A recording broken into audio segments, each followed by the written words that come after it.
So day 19 లో మనం అసలు రికర్షన్ అంటే ఏంటో తెలుసుకుందాం.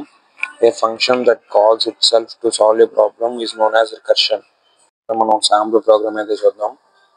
సో హ్యాష్ ఇంక్లూడ్ stdio.h లోపల int factorial of so parameter n అని తీసుకున్నాం. If n is equal to 0 అయితే return 1. So n equal to 0 అనేది base case. So next else block లో return n into factorial of n minus 1. So దీన్ని recursive call అంటాము. Main method లోపల మనం int num equal to 5 అని తీసుకున్నాం. Next printf లో factorial equal to percentage slashing comma factorial of n. So ఇక్కడ factorial అనే ఫంక్షన్ ని కాల్ చేసుకున్నాం.